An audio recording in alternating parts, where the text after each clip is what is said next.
Good evening. Hello, everyone. I'm so glad you could join us. Thanks for being here. My name is Christine Francoeur, and I'm your WTM host for tonight's event.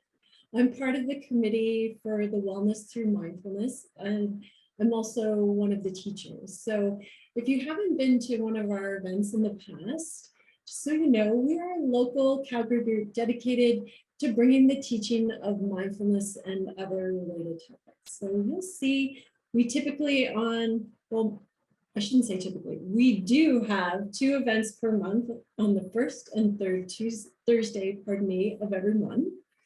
So great that you could join us tonight. We started WTM over 5 years ago, and we used to gather in a community hall down in Southwest Calgary. But with the pandemic, we've moved our efforts online through our partnership with the Calgary Public Library, which has been so great for us. If you'd like to learn more about WTM, you can find us on our website, thebreathproject.org. And our site is a great resource for all things meditation and mindfulness. You'll find summaries of previous talks, guided meditations, and other relevant topics around the practice. Just to make you aware, if you'd like, you can sign up with the library. Our next event is actually Thursday, October 21st with Katie Turner. And the topic is on the science and spirituality of creating change. And then the next Thursday will be November 4th, and that will be led with Dr. Phil Bluestein, who's the founder and creator of the Breath Project and Wellness Through Mindfulness. And Dr. Bluestein will be covering mindfulness, what it is and how to do it. So as a reminder, just like I said, we continue to have these events on that first and third Thursday of every month, 7 till 8:30. You can register on the Calgary Public Library, just like you did tonight. You can search us up by putting mindfulness in the search bar. Or another opportunity is you can always pop onto our website and sign up for our newsletter and get an invite right into your inbox. So tonight, we welcome back Dr. Leslie ELLESTAD. She'll be taking us through mindfulness for an open and light heart. A great topic, very relevant for these times. So glad Leslie has chosen this to talk about tonight. She's going to explore how to use the mindfulness practice to regain our connection to a lightheartedness that is essential for our well-being. Ways to look at how we engage playfulness, joy, and ease in our daily lives. So if you haven't met Dr. ELLESTAD before, she's a family physician who has a private practice in Calgary for the past 35 years. She loves being a grandmother and is replenished by being active outdoors. She began her meditation practice in 1998 and has studied in the Tibetan insight and secular meditation traditions. She's inspired by the benefits of a long-term meditation practice. Combining her understanding of traditional meditation training, neurobiology, and psychology, she enjoys sharing the practice with those who are interested. If you'd like to learn more from Leslie after tonight, she also teaches and supports the development of a meditation practice at Yoga MCC in Marble Loop, as well as many of our events here with the WTM. So as always, I am excited to introduce you, Leslie, and I look forward to hearing all the wisdom you have to share with us tonight. So welcome, Leslie.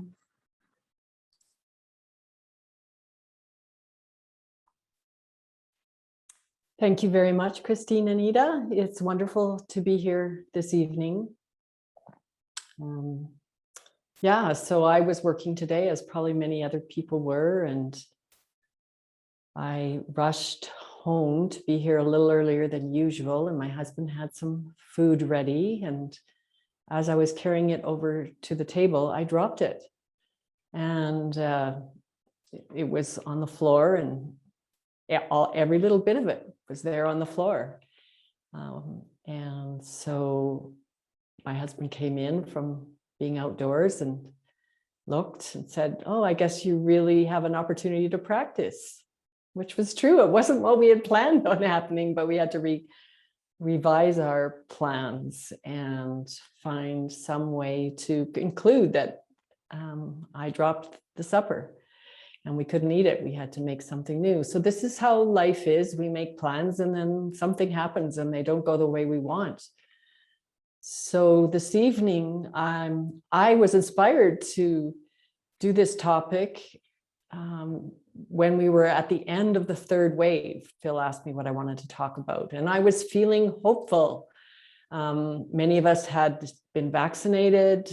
We were coming, the numbers were down, and it looked like we might be through the worst of the pandemic. And I was like, okay, let's have some fun. Let's remember how to have some fun. And so that's why I chose this topic. And now that we're here, we all know that we're in the middle of the fourth wave and things are very difficult for many people, and each person in their own way. In particular, of course, I'm connected to the healthcare system because I'm a physician and talk to lots of people within the healthcare system, including people who work in hospitals. And I want to dedicate this talk to, in particular, the people working in our hospitals. They are having a very challenging time, as many of you know, and they're caring for patients who are very ill, some of whom are passing away, and it's a big strain. So I'm just pausing for a little brief moment to bring to mind the dedication and care of all of our healthcare people in our hospitals here in Alberta. So maybe just join me for a moment, sending them our best wishes and our gratitude for what they're doing for us.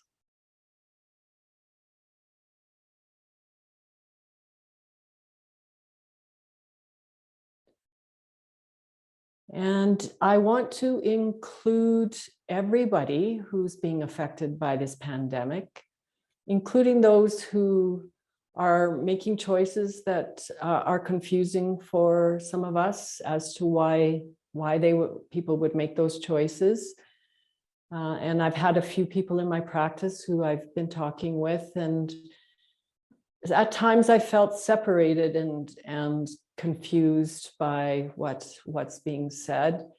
And then I remembered that it's important that we don't separate, that whatever choices people are making, we need to stay together. So any separation you may have been experiencing in your life because of the pandemic, viewpoints, strains, and especially if there's a sense of being on different sides, I wanted to also pause a moment to bring people back into our hearts, even if we disagree.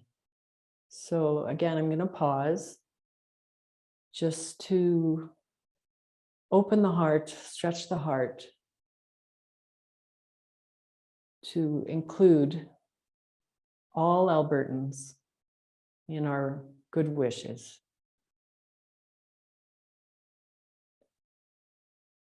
So this is starting with the difficulties of life.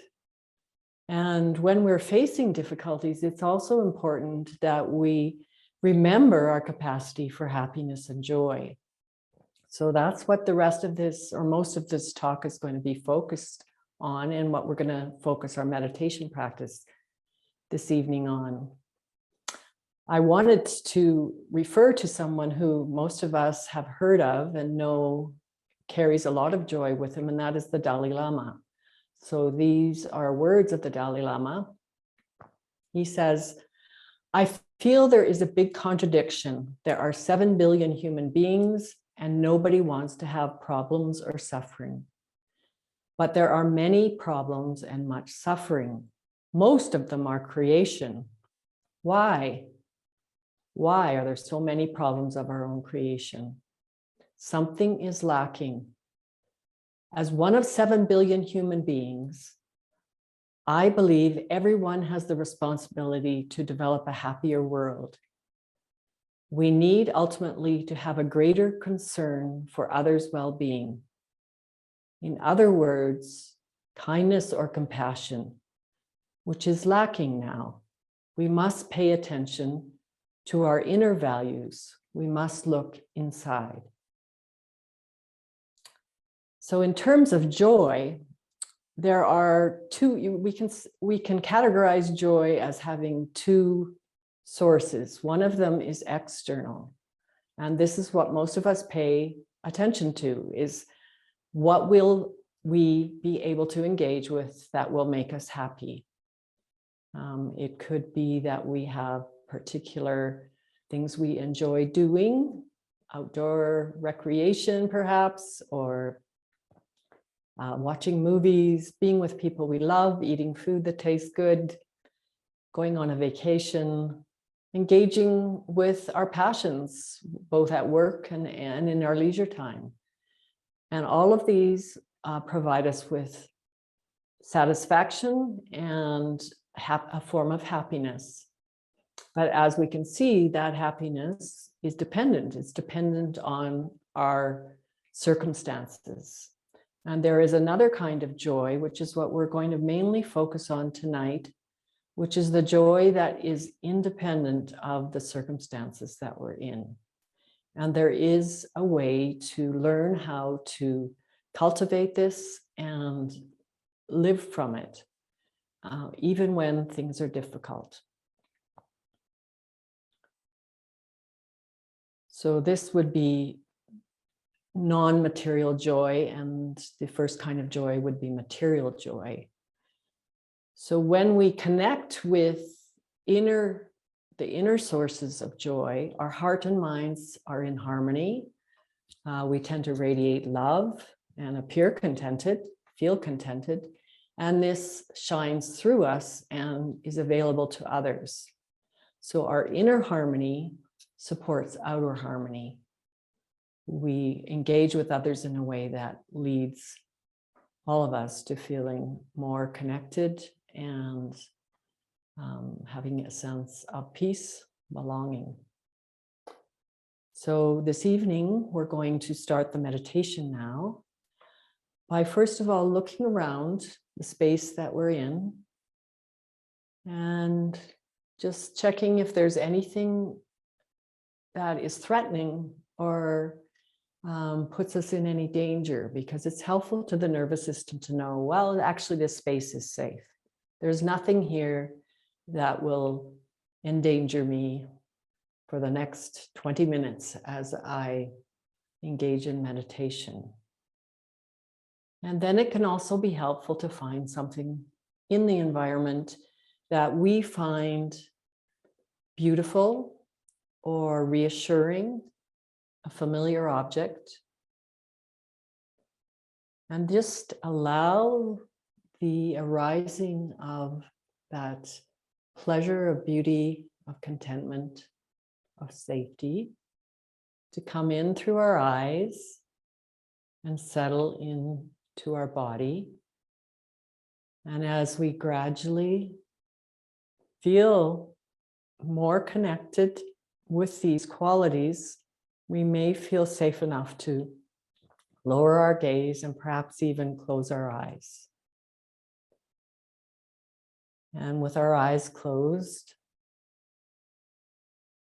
feeling our bodies on our seats, releasing into the earth underneath us,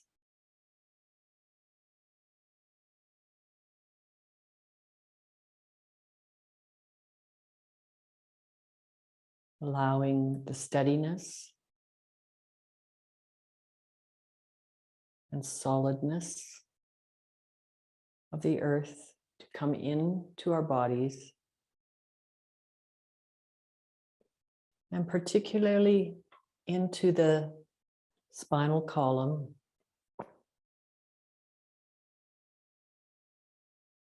allowing that uprightness and steadiness to ascend from our tailbones up to the top of our heads.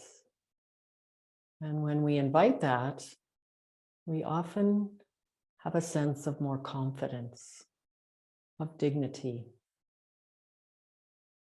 We may want to move away a little bit from the back of the chair we're sitting in. Tucking our chins just slightly and letting the face soften.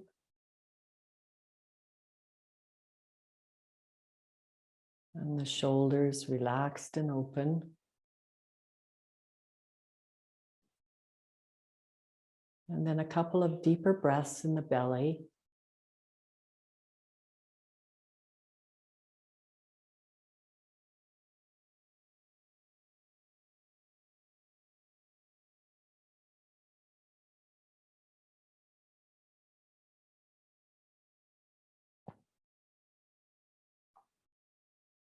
And then choosing the breath as an anchor for our attention.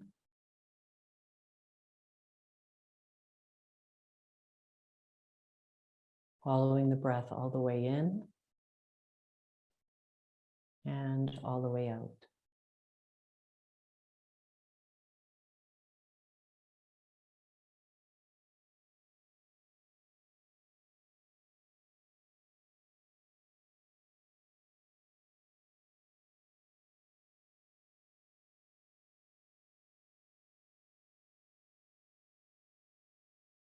And then to increase our mindfulness, make a commitment to follow the next 3 breaths.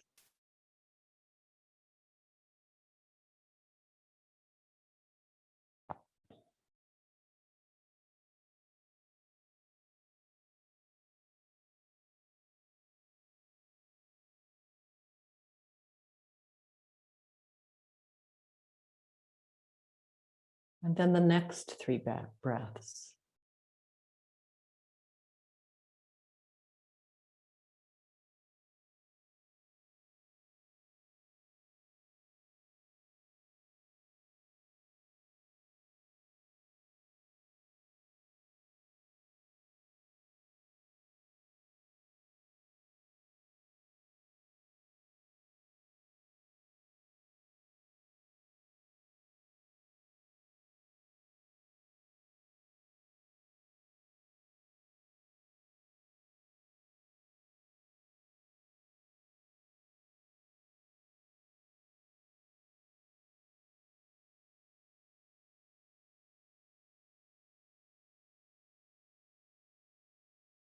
Resting attention on the breathing.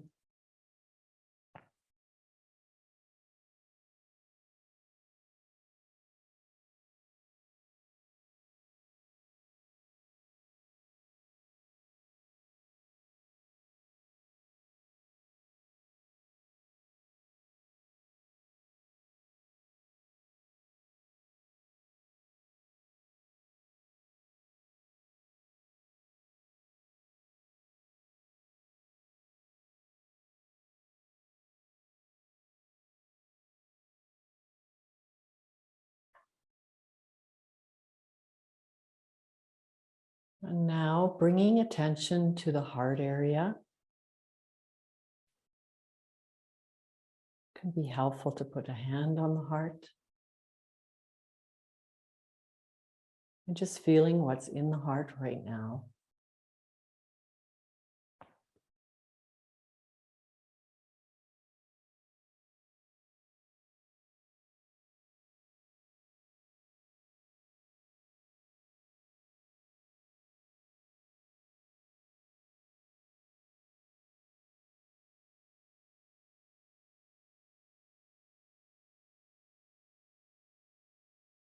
And then recalling friendliness.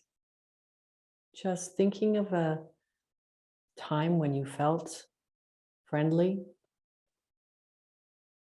or just saying the word friendly to yourself and seeing how the heart responds.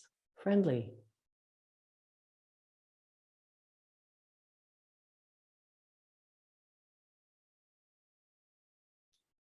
For some people, the words good wishes, well wishes, this feeling of the heart opening to both give and receive well wishes. friendliness.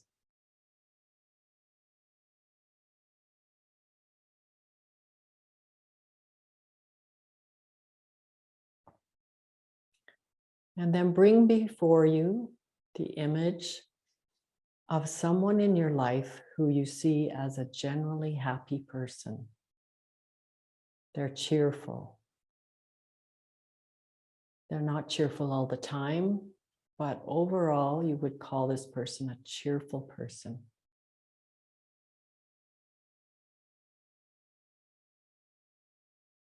And then bring the image before you of their face, their eyes in particular.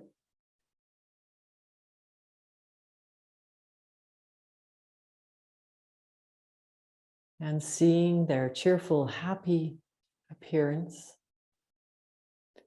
And knowing that there's something they're able to connect with in themselves. And imagine this happiness, this joy that they're able to connect with. They've gotten some really good news. Something good has happened for them. And their happiness is even more intense than usual. Perhaps you can even recall an event where this was the case.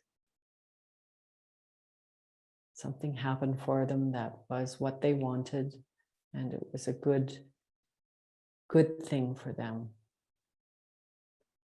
And then saying the words, may your happiness increase and never wane.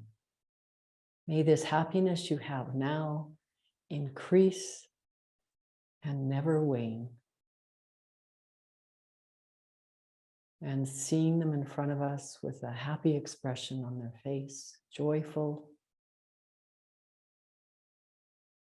We're delighted for them. May your happiness increase and never wane.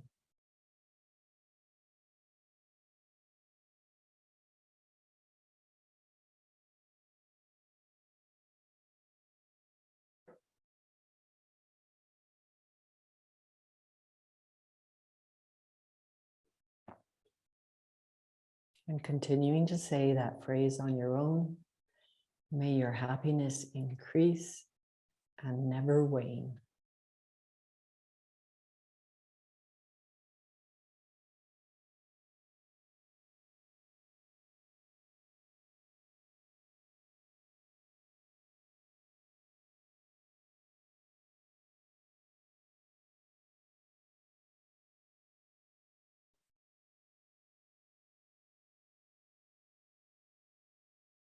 And then we can thank our happy friend.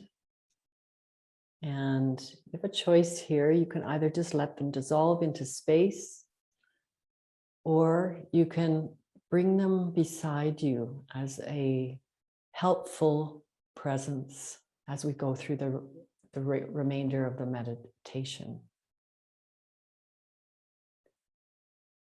And so now we're going to bring forth the image of a dear friend. So this is someone who we generally like to be around. They might be the same person as the happy friend, but I would suggest to find somebody else. They're a dear friend. Sometimes they have good fortune, sometimes they have struggles. And they too have just received some good news, and they are happy about it. And you have them before you, and you make this same wish for them. May your happiness increase and never wane. And then continue to say this phrase on your own for your dear friend.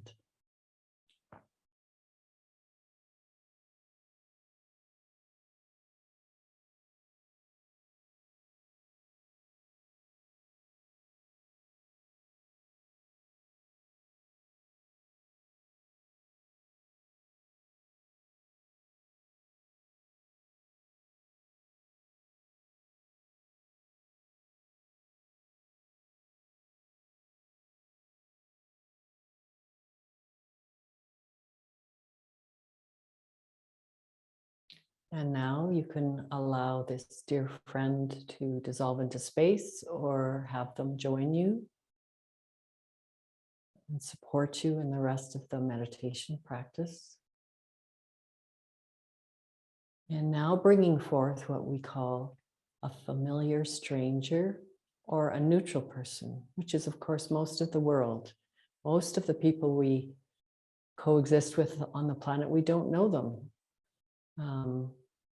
But choosing somebody who we see regularly, but we don't know them. We don't know anything about their story. We haven't formed a like or dislike for them, but we do see them and we can bring their face to mind. Perhaps someone at the grocery counter, your postman, if you have never talked to them, someone on your street you don't know, someone at work you don't know. And just bring them to mind. And see that they also have happiness. Some of the time, they sometimes feel happy. And we make this same wish for them. May your happiness increase and never wane. May your happiness increase and never wane.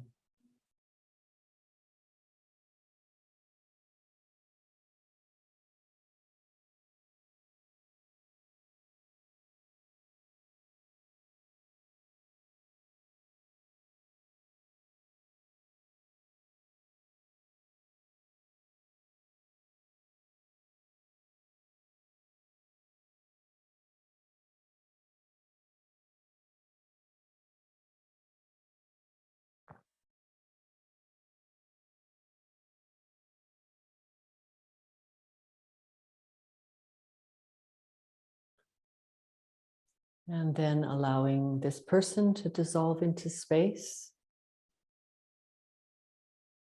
and bringing forth what we might call a mildly difficult person, someone who we struggle with a small amount in our life.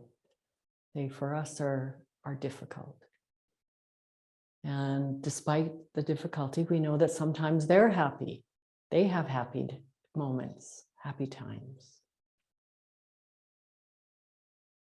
And can we make this same wish for this person as we've made for the others?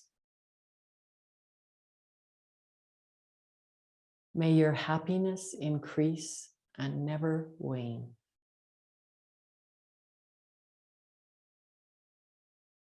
May your happiness increase and never wane.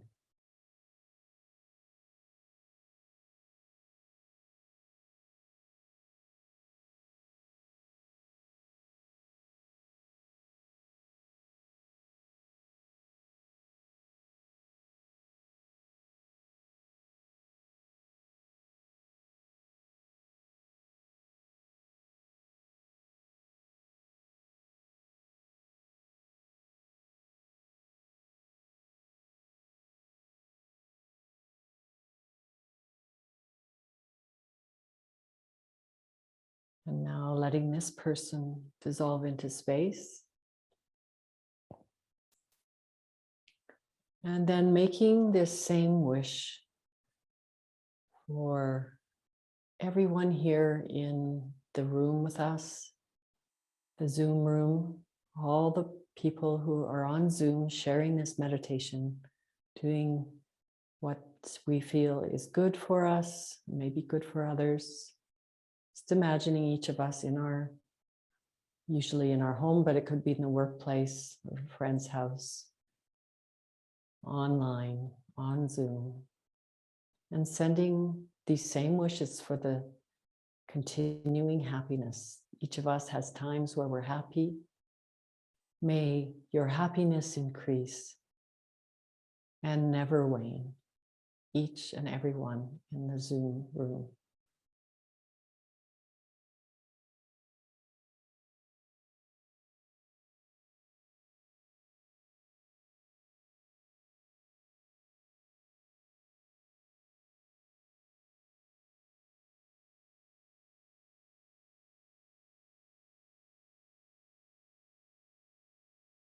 And then let's expand that out further to include everyone who is using the libraries right now, in whatever way they're using it. All the library users, and let's include all the library employees, the people who work for the library. May your happiness increase and never wane.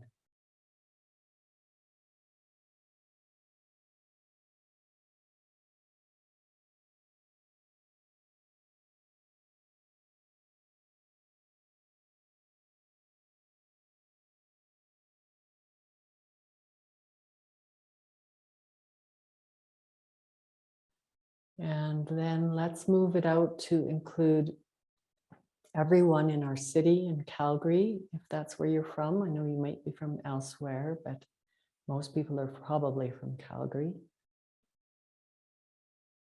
Everyone, think of the size of the city, how big it's gotten.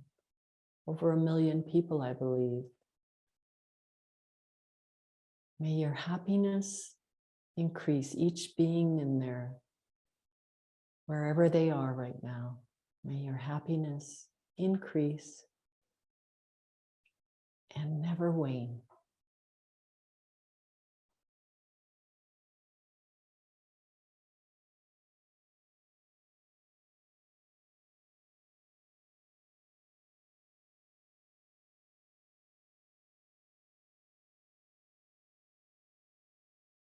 And then let's move that wish out to include all Albertans, everyone who lives in Alberta, north and south and east and west.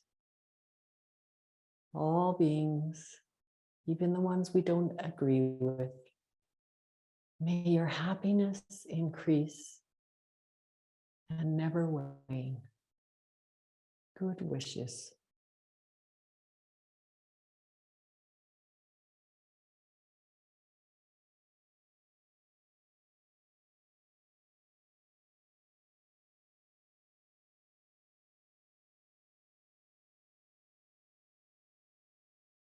And then going further to include all Canadians,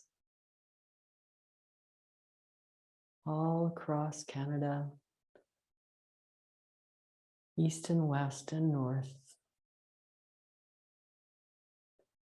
all the way across this amazing country that we live in. May your happiness increase and never wane.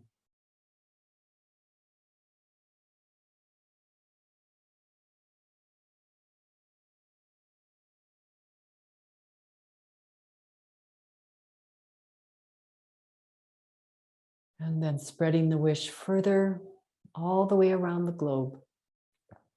Our American friends, our Russian friends, people across both waters, all the way around the globe and down under. All beings, all creatures. May your happiness increase and never wane.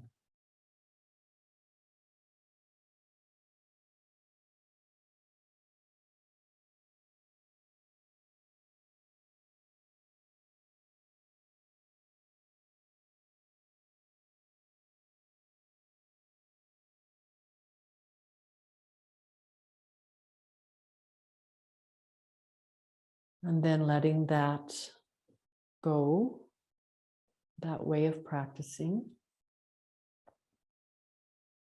And I wanted to include at the end here, recalling a happy experience, our own happy experience. Now that our hearts are possibly more open, it might come more easily to remember a happy experience. And just feeling that in our hearts, what that feels like, recalling that happy experience.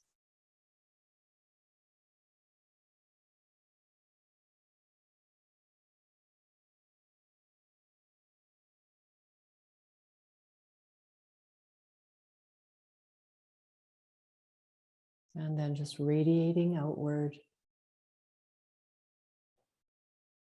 a light, open heart.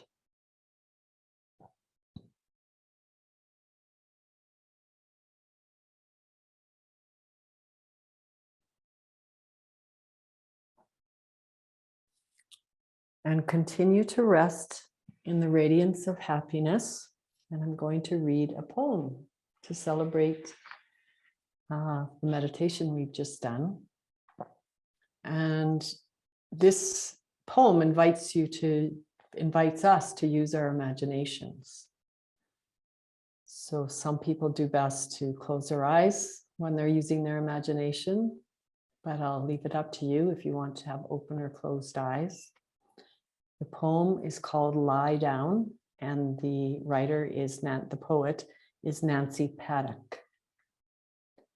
And she says, lie down with your belly to the ground, like an old dog in the sun.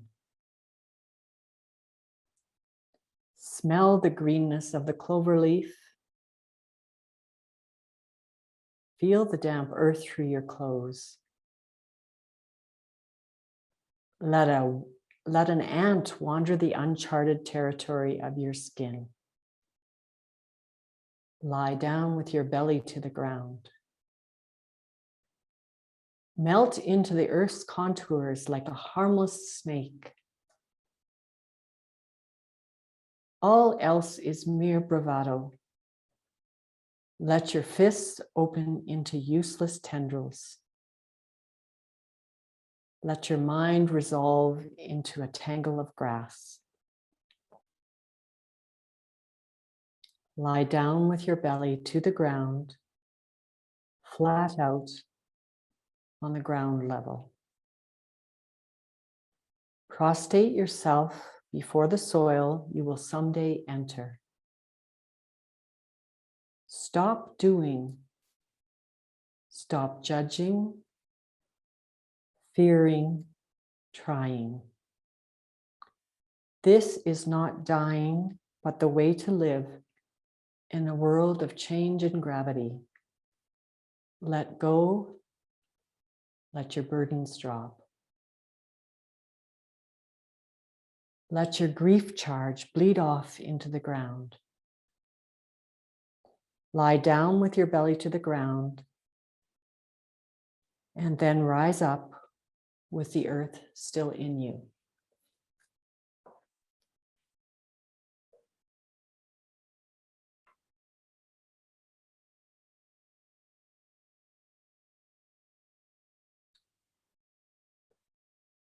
Okay, so I wanted to share with you a little more formally some of the ways in which we can cultivate joy, both in our daily life and in meditation practice.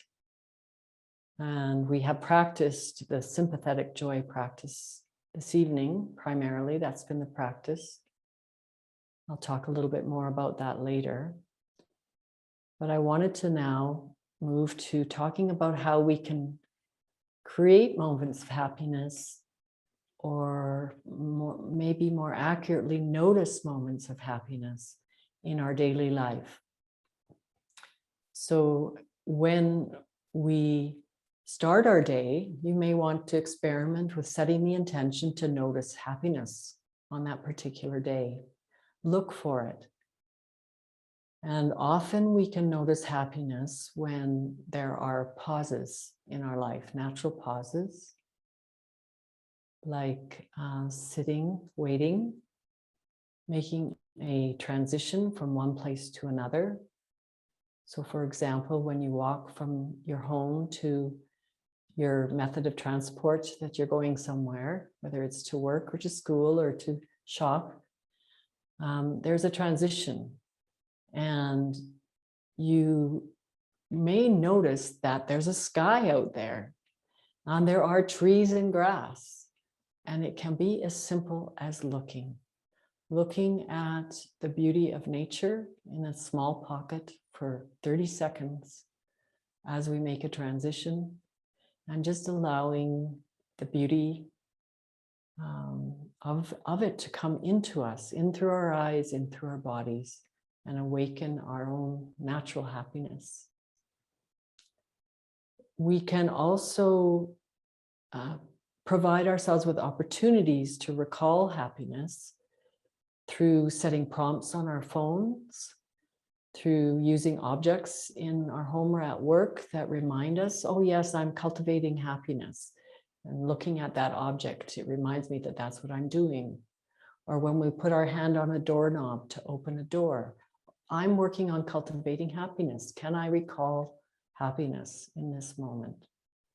And we just keep reminding ourselves that happiness is possible.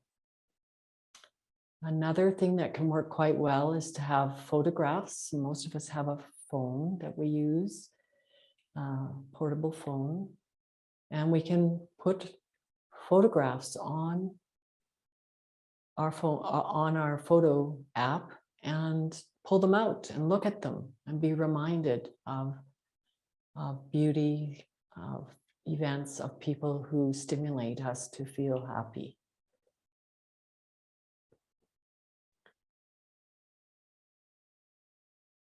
Another way is to intentionally notice other people's happiness. So when we see someone who's happy, for whatever reason, can we take it in? Can we let ourselves really see it and feel it? And essentially borrow their happiness and wish them, as we've done tonight, that this never wanes, that it increases and never wanes.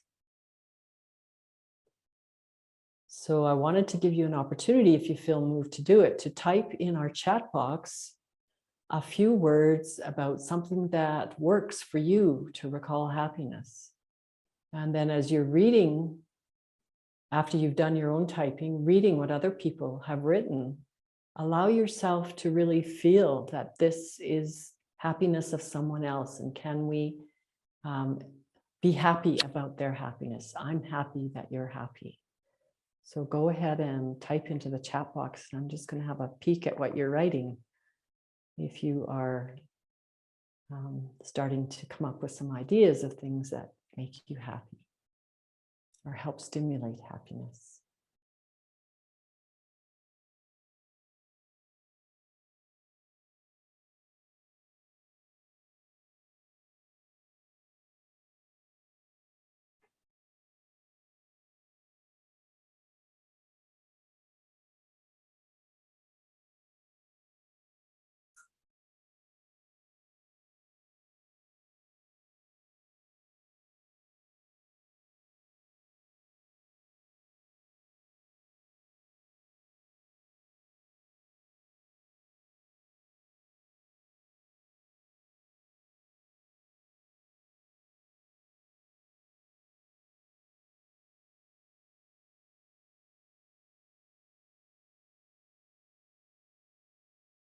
So we have several reminders coming on the chat box. It's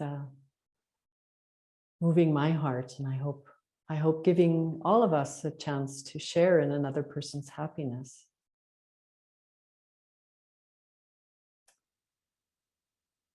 So another way to stimulate happiness is to cultivate 3 qualities in particular. So these are mindfulness, paying attention, curiosity, which is a kind of intensification of mindfulness. It's increasing our interest in whatever we're paying attention to. And then determining that we're actually going to make an effort with whatever it is we're paying attention to. And these 3 things, mindfulness, interest, and effort, lead to happiness when you think about it. Most of us would probably relate to this as a person finding a passion. So being passionate about what we're doing makes us happy. So finding something that we can invest our mindfulness and interest and effort in will naturally lead to at least some level of happiness. So I wanted to invite everyone to put something in the chat box about a passion, just a word or two about one of your passions, something that you like paying attention to, you're curious about it, you're interested in it, you're willing to put effort into it. And when you do, there is at least some level of happiness when you engage with it.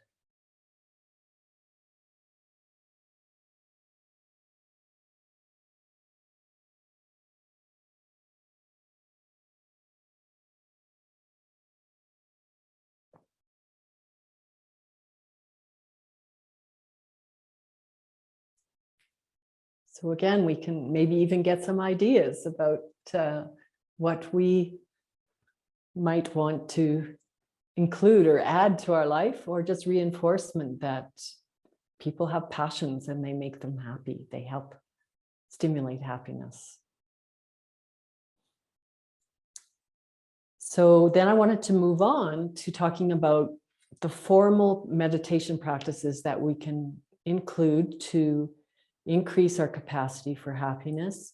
And we did the sympathetic joy practice. This is the practice of celebrating another person's happiness. This practice can be done as a regular practice for a period of time as it seems to serve where we are and what we need in our practice. There are resources online. If you just Googled sympathetic joy meditation practice, you would find some resources for support for doing that. And of course, you have the guided meditation that will be on our website, which is a sympathetic joy practice. And interestingly, sympathetic joy is also an antidote to envy. So envy is a normal human emotion that we all experience when we perceive that somebody has something we want, but we believe we don't have it. So we can divide dealing with envy in two ways. One is to separate our happiness for the other person from the difficult feelings that are arising for us. So we can both be happy for somebody else and have a sense of lack, awareness that there's something that we maybe want that we don't have. And then when we notice that, again, dividing that, we can be with our difficult feelings, whatever they are, and we can see practically, hey, what do I need to do that would make a difference to me going in the direction that I know this envy is telling me that perhaps I want to go? What can I engage with? What help can I get?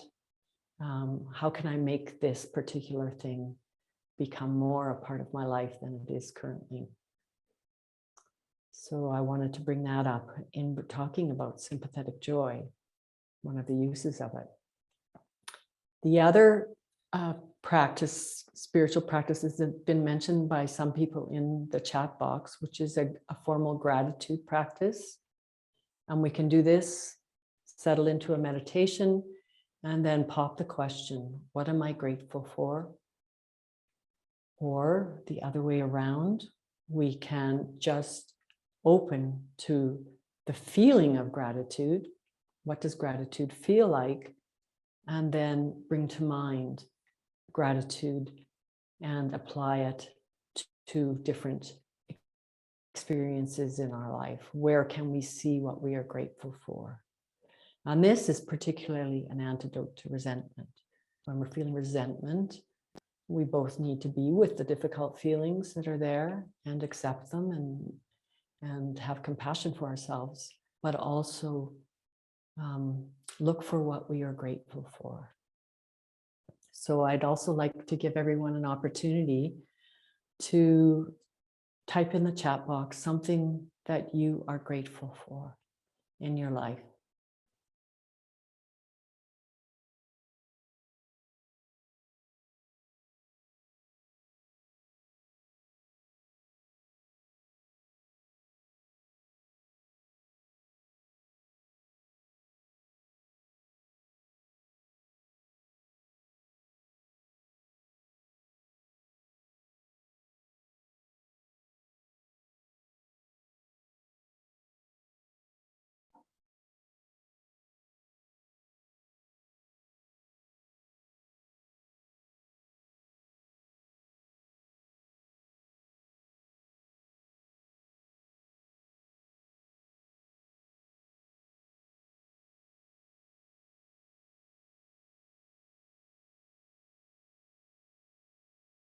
Okay, so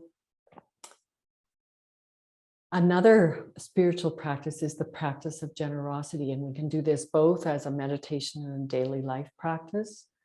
And how it works for me is to work with my heart with the friendliness practice, and then just imagine giving, the feeling of giving coming from my heart outward to others.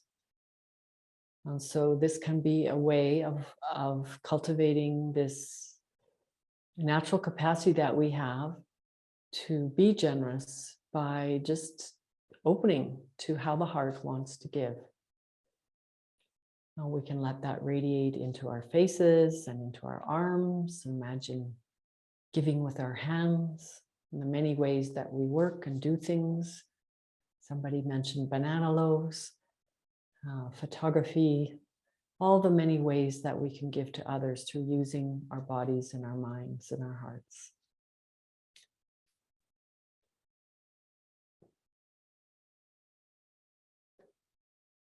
Okay, so that's the second group of practices, is informal meditation and cultivations we can do there. And then the third area is to work with the things that make it difficult for us to be happy. So these are ways of working with suffering. And one practice I've taught for wellness through mindfulness is a compassion practice, both a self-compassion and an other compassion, which includes acknowledging suffering and wishing for suffering to ease. So this is a practice that can help us when things are difficult. Another practice is to acknowledge our common humanity. In any moment of suffering, we know that this is how it is for not only us, but many other people. So as an example, the next time you stub your toe and it's really hurting, and maybe you've sworn already because you know studies show that helps the pain, also can help to recall that someone somewhere else in the world probably stubbed their toe about the same time that we did.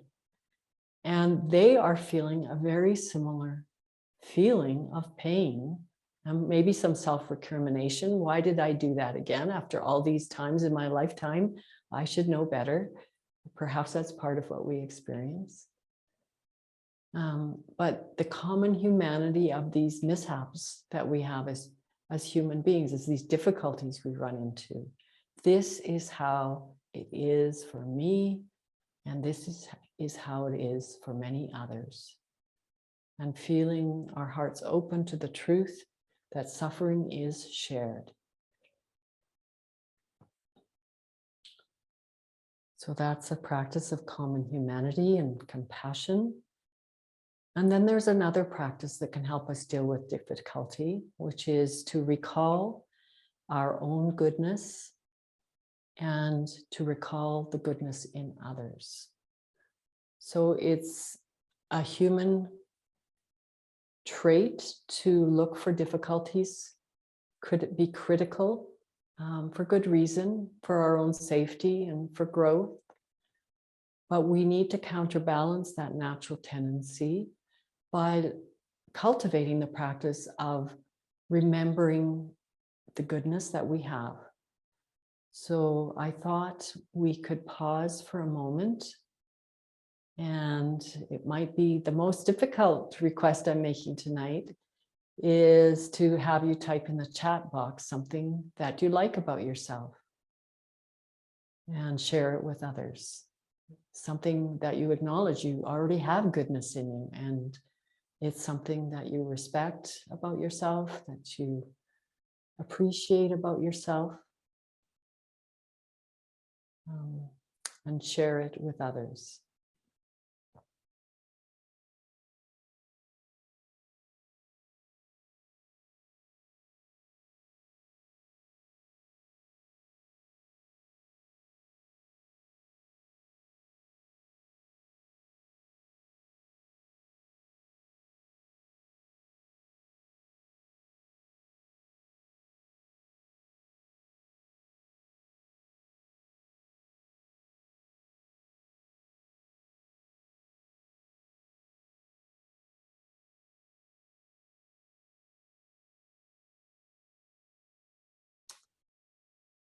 All right. So I'll move on to the next area of ways of working with difficulties is to find humor in our difficulties. And I recently, maybe in the last 2 years, I've taken to frequently searching out comics on YouTube. Funny people help my lightheartedness, and each of us have our own taste in humor. We're Canadian, and some of you may also share my enjoyment that I've had with Norm Macdonald, the Canadian comic who's died recently, and his work is all over YouTube. He may not be your cup of tea, but just the joy that we have in humor, in seeing the irony, perhaps the paradoxes of life, and bringing them to the foreground and laughing at ourselves, laughing at each other in a way that brings us together. So humor is an important way to help us deal with difficulties. It kind of loosens our attachments to our serious self. So I'm going to move on to perspective. Perspective is another way to deal with difficulties. So knowing that this too shall pass, pulling back the camera on any difficulty we're having, and knowing that it is going to change. Whatever it is, it will change. And we've been through difficulties before. We came through them one way or another. Maybe there were big losses, but we did come through them. So in a difficult time, we can gain that perspective.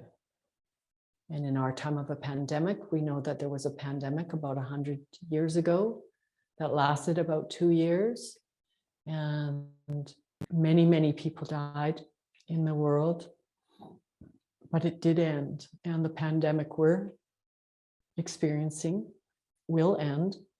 It will change. It will evolve. It won't be like this forever. So we can pull back the camera and know that that is true. It will evolve. And this is an important tool to have when things are difficult. The next one is acceptance of difficulties as a natural part of living. We all know this. We don't like it. But accepting that it's true makes it much easier to deal with difficulties when they arise. The next category is a big category, and of course would take a lot of study and practice for it to evolve, is the area of forgiveness.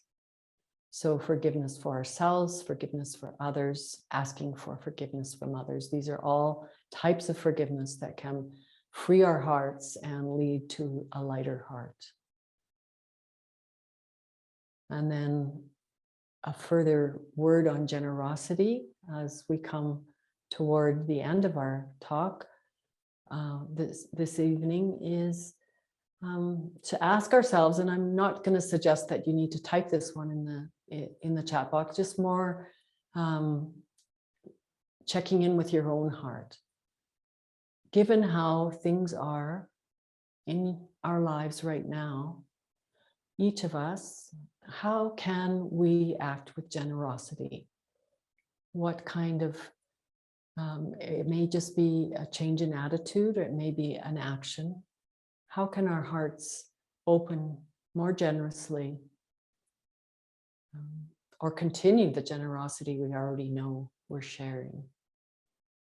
And so just taking a moment.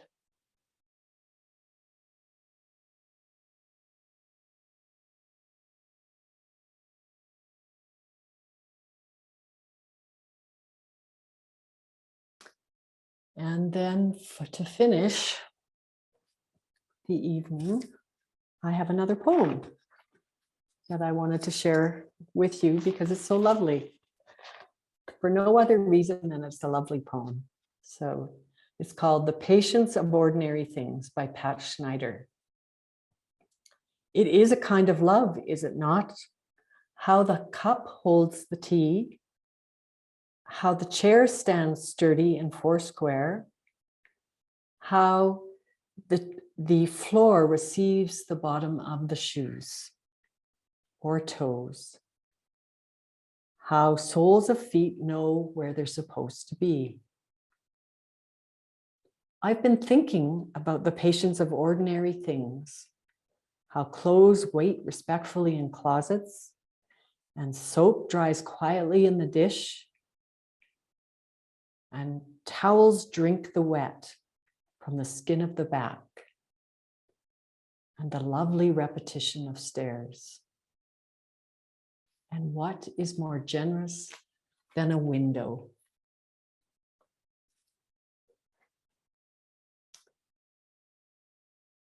So that's where I want to finish this evening. I want to thank the library for including WTM in their offerings.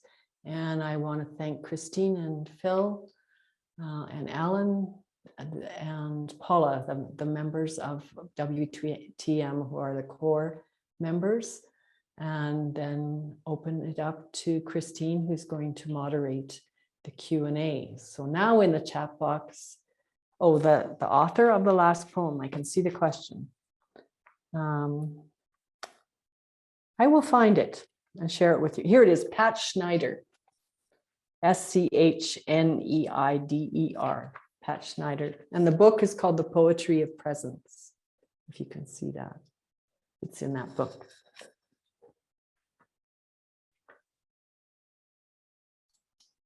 Thank you, Leslie. I was just taking notes on that book too.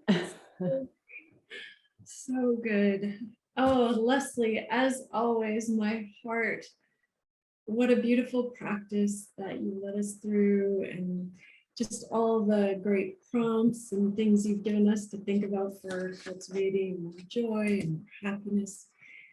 And I can't help but think of the benefits of this type of practice when, you know, we're just hit with so much so continually, like in the news and in our lives. And, you know, when our nervous systems are so burdened regularly that there's no space for us to step away. It feels like there's no space for us to step away, that you've given us like a lighthouse to say, you know what, it's here in the pause, it's here in the ordinary. You can cultivate it for yourself. But one thing I was wondering if maybe you could just talk us through or share your thoughts on it as questions come through in the chat is the embodiment of the practice and how that benefits us. You know, that we do spend so much time in our heads, and when we're cultivating these feelings of joy and happiness in the heart, and what that resonance translates to for the body. Well, I can speak from my own experience that the practice of sympathetic joy brings warmth into my heart, and it tends to spread from my heart to my face and my throat, my limbs. It brings a lightness and it brings energy. So happiness is energy. I'm a long-term meditator, so as a person meditates for a long period of time, we start to undo what are called conditioned patterns, so ways of being that we have developed to manage living. And some of them are useful, and some of them kind of keep us closed down and trapped.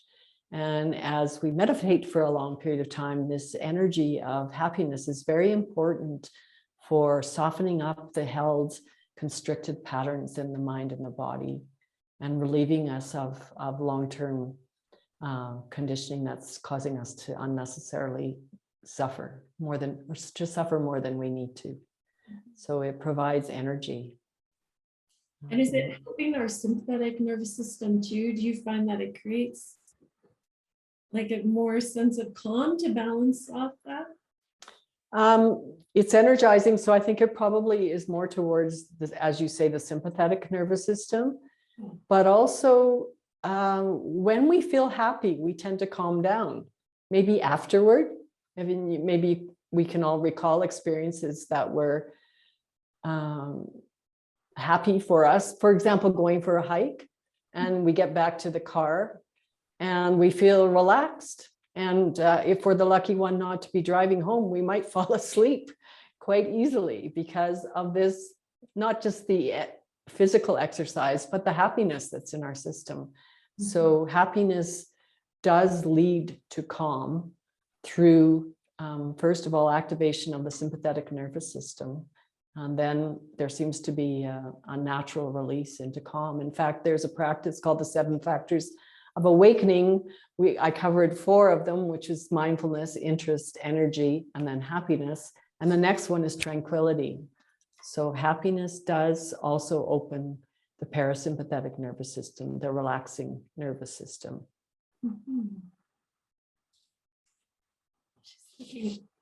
So in your learnings, when you think of what the 4 qualities of the heart are, like in the practice, as has taught us, so being happy for another's happiness, of course, which, you know, the sympathetic joy practice that we did, or a loving kindness practice, and you talked about compassion as well as equanimity. Do you find that they stand on their own, or are they all interwoven and interdependent on each other? What would you say around that? Well, we can use the hand as a metaphor. Let's see, get that in front of the camera. Friendliness is the base for all of them.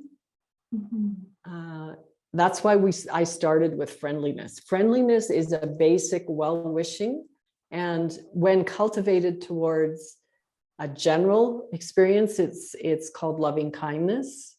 And when cultivated towards suffering, it's compassion. When it meets suffering, it's compassion. And when it meets happiness, it's sympathetic joy. And when it meets something that we can't do much about, there is nothing that we can do to make a difference, nothing active we can do to make a difference, then we need equanimity. And that's available within this friendliness. Can we remain open-hearted and stand with a situation, even if it's not how we want it to be? So one of the phrases is, I wish you well, something like, I wish you well, and I cannot make your choices for you. So one of the things I'll tell my secret tonight was to refresh my open-heartedness towards some of the choices some of my patients are making. Here, I'm going to put myself on one side of the fence, the ones who aren't getting vaccinated. So I have dealt with what I feel is them being misinformed, and usually people want to hear what their doctor has to say, someone who's known them for many years. But in this case, they seem oblivious or impervious to what I want to say. And I've actually found myself feeling very frustrated and in a little bit of a way separating. So tonight, my commitment was to not separate from those people who are choosing what I feel is harmful to themselves potentially, and certainly to others. So that's equanimity. Yes.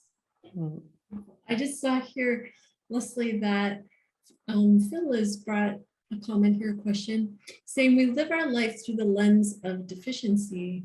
We are upset because of what we don't have rather than what we do have. We ignore what is good in our life. How do we deal with the challenge of this? Training. I mean, Phil is correct that is the preset. It's a survival mechanism to be watching out for difficulty, notice what isn't right. Because those people who watched out for difficulty are the ones who survived. Their genes got passed on to us, and we have to deal with our biology, that we are watching for danger.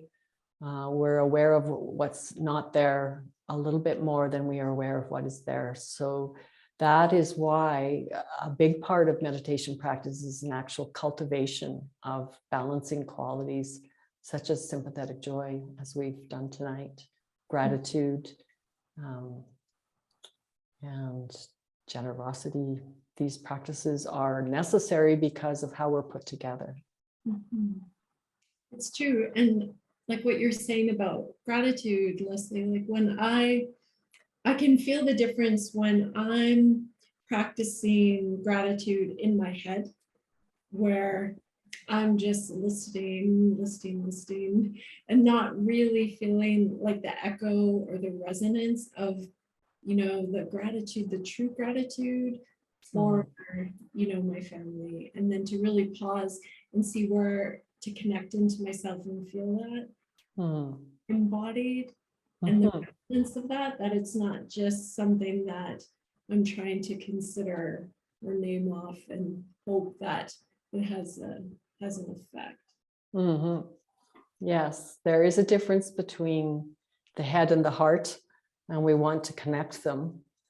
But I would also say that it takes time for the barriers to dissolve to feeling these qualities in the heart. I've been practicing meditation for, I guess it's now 23 years, and there are layers and layers of barriers to an open heart that I've had to work through, and there's still more work to be done. So it's important not to get discouraged if it feels kind of dry, to do these practices. They work slowly over time for most of us. So when they're dry, it's still worth doing it because it helps to soften the barriers that are in us. I'm so glad that you mentioned that. And that, not every practice will be right. It's exploring the practice too and seeing where it might resonate. Like I'll be honest, when I was working on my compassion practice and trying to use the tool of thinking of others who may be experiencing the same thing, when I was like in a deep conflict and I was feeling all the emotions like sadness and frustration, and I was like, okay, I need to bring compassion to this and think, okay, well, I know other mothers go through this. I was dealing with, but other mothers go through this, and yet I could not connect to that feeling. Like I could not find the support right then that others go through this, that it just, I don't know, it wasn't right at that. Like it was almost like the emotions were too big, or that it wasn't. So it's just, I just say that maybe that wasn't right in that moment. It wasn't the right practice. That's right. We can from our toolbox. So. Yeah. And in that moment, you might have even had, negative feelings towards some of the people who were involved. I don't know if you did, but in that moment, what was helpful? What turned out to be helpful? In that moment, what actually turned out to be helpful was my breath.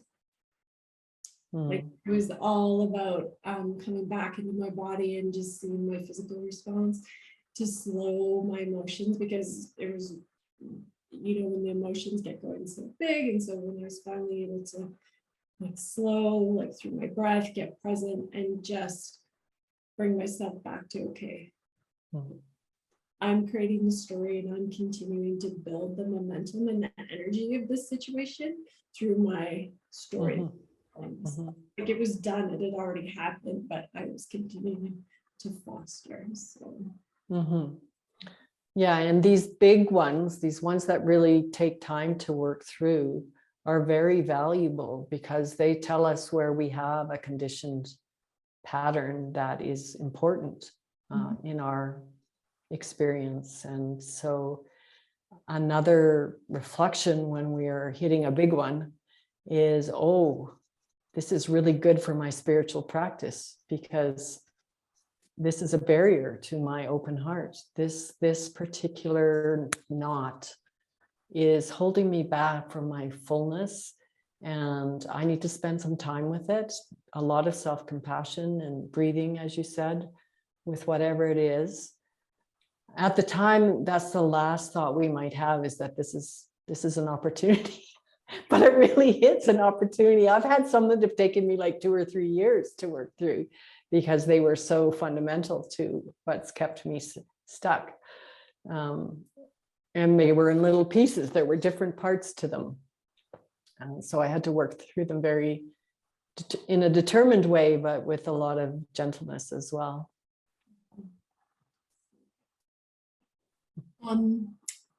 In the joy practice, what do you do if you can't bring to mind someone who is joyful in your life?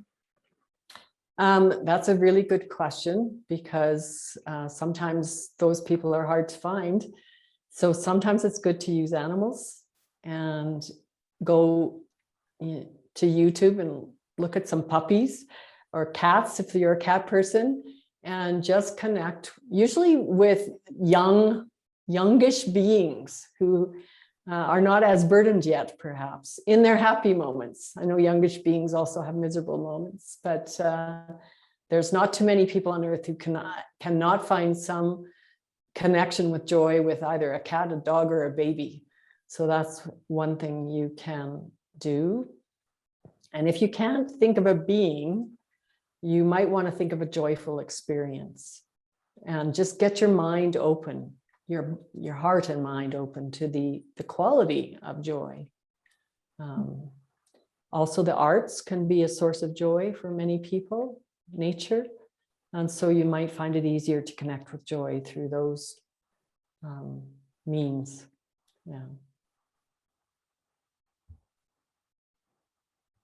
Is there anyone else that has any final questions or comments for Leslie? Please feel free to share them in the chat box.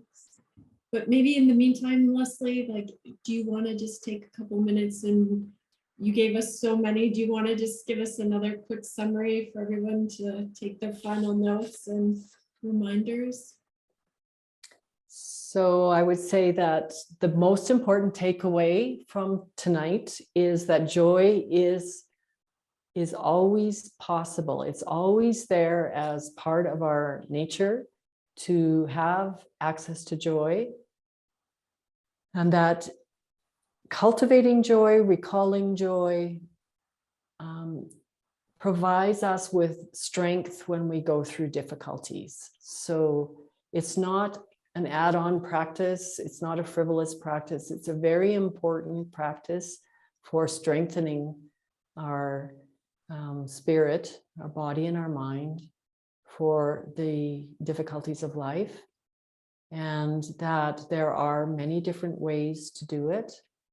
The sympathetic joy practice is one that is quite natural for many people, but if that's not your practice, perhaps starting with the gratitude practice is a fairly straightforward practice, and some people like to do that at the end of the day. It's just write down things that they're grateful for, or maybe find a gratitude partner, and for a period of time, maybe for a month or so, to text each other an agreed upon number of times in a week, things you're grateful for. So those would be the most important things, I think, that I'd want you to take away, is that this is a very valuable practice for supporting our well-being, even through difficult times. Mm-hmm. Thank you, Leslie. I'll just say thank you again, as always. So inspiring and so wise. Just a reminder that our Wellness Through Mindfulness events really are freely offered by all of our teachers. We are a nonprofit, volunteer-led group. And while we don't have any costs associated with our speakers, they really all give freely of their time to bring you these teachings and experiences. But where we do have costs is maintaining our website, sending out our newsletters to the community to keep people coming and getting the benefit of these gatherings. So it's not a lot, but those costs are a reality for us. So in order to keep promoting and sharing the work we do, if you would be willing to share, if you can, even a $5 donation on our website would be super helpful to us. So you can find us again at thebreathproject.org. You'll see that there's a link there for wellness through mindfulness. You can pop on our website, have a look around. You're going to find lots of great recorded guided meditations, a lot of our previous talks. If you want to revisit or maybe deepen your practice in some way that we can support you, it's all there for you, free of charge. And really, if you feel inclined to even offer us a donation, we would be very grateful. So as always, big thanks to the library for continuing to host us and have us for these evenings. It's been really great for us and the community. So thank you, Ida, for everything tonight. And on behalf of everyone who attends this evening and the library, we are very thankful that you have this program that you put together. I know hosting it, this is the calmest program that I host. So when I finish up, I don't feel exhausted. I actually feel really great. So I'm very privileged to host this program for you. So thank you, Dr. Leslie ELLESTAD. Thank you very much, Christine Francoeur, for moderating tonight. And of course, Phil, who's hiding in the background, who's always taking care of the Wellness Through Mindfulness group. So thank you, everyone. We hope to see you at future programs. Our next one is, I believe, on the 21st of October. I would have popped the direct link to register on our library's website into the chat earlier on this evening. And I believe the next one after that, I think it was November 4th. So we look forward to seeing you again at future programs. Everyone, I bid you farewell and good night.